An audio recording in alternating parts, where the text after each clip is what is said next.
আসসালামু আলাইকুম। সবাইকে জানাই আজকের জুমার শুভেচ্ছা ও অভিনন্দন। সে ২টা থেকে হাক্কানিদের সিরিয়াল দিয়ে এখন ৩টা ৩০ বাজে। আমি ফুল ট্যাংক তেল নিলাম। তাও আবার একজনের রেফারেন্সে। কিন্তু রেফারেন্সে তেল নেওয়ার পরও যে একটা সমস্যার সম্মুখীন হতে হচ্ছে সেটা হচ্ছে যে আপনার কাউন্টার থেকে ক্যাশ মেমোতে লিখে দিচ্ছে ৳৯০০ ৳১,০০০। কিন্তু যিনি তেল দিচ্ছে উনার পাওয়ারটা একটু মনে হয় অতিরিক্ত বেশি।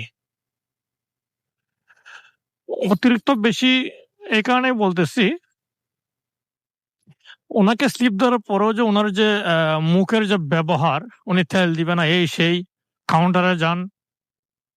কিন্তু ওই যে একটা কথা বলে না, অশিক্ষিত ভণ্ড মূর্খ যা হয় উনারও ঠিক সেটাই। উনাকে বললাম আমি তো কাউন্টার থেকে নিয়ে আসছি। এখন যদি কোনো ডকুমেন্টারি লাগে বা কোনো সত্যতা লাগে সেটা আপনি যান। আপনি গিয়ে কথা বলেন। কয় না আপনি কথা বলেন। তাই কি রে ভাই, আমি তো কথা বলে আনছি কাউন্টার থেকে টোকেনটা। আমি তো কথা বলেই কাউন্টার থেকে টোকেনটা আনছি। তো নতুন করে আবার কেন কথা বলব আমি? আমার কি দরকার এখানে কথা বলার? তুই সেনা যাবি। কিন্তু উনি যাবে না। আবার গেলাম, উনাকে ডাক দিলাম। ডাক দেওয়ার পরে উনি যখন কনফার্ম করল ম্যানেজার আবার, দেন সে তেল দিল। তাহলে আমার কথা হচ্ছে টোকেনের ভ্যালু কোথায়? যদি ম্যানেজারকেই আ করতে হয় তাহলে ওই টোকেনের ভ্যালু আসলে কোথায়? আমি তো দেখি না টোকেনের কোনো ভ্যালু আছে।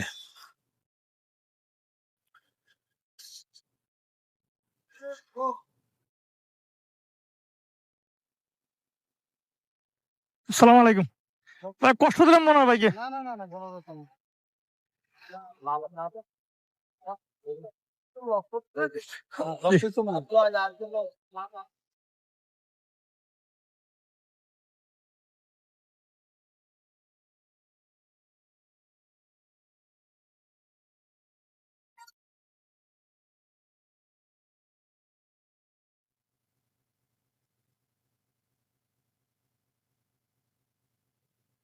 তো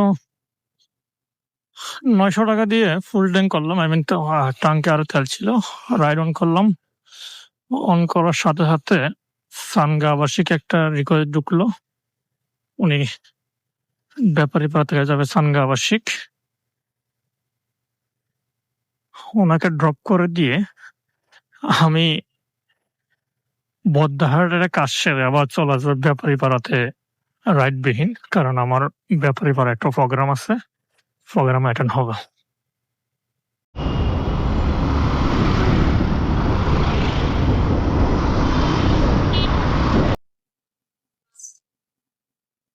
থ্যাংক ইউ সো মাচ ভাই। ওয়েলকাম ভাইয়া। কি ডিজিটালি পে করবো? দিয়ে দেন, সমস্যা নাই।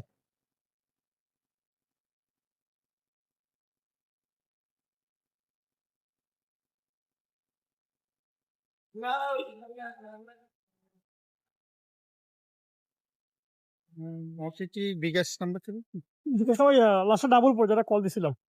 কত কত আসবে? ৳১৫২ ৳১৫০ দিলে হবে। ঠিক আছে ভাই, হ্যাঁ? এই আসসালামু আলাইকুম। ডাবল ফোন না? হ্যাঁ, ডাবল পড়ে। পেমেন্টটা নিয়েছেন? সমস্যা না, করেছেন না, সমস্যা নাই। আচ্ছা আমি পাঠিয়ে দিচ্ছি। আল্লাহ হাফেজ। আসসালামু আলাইকুম।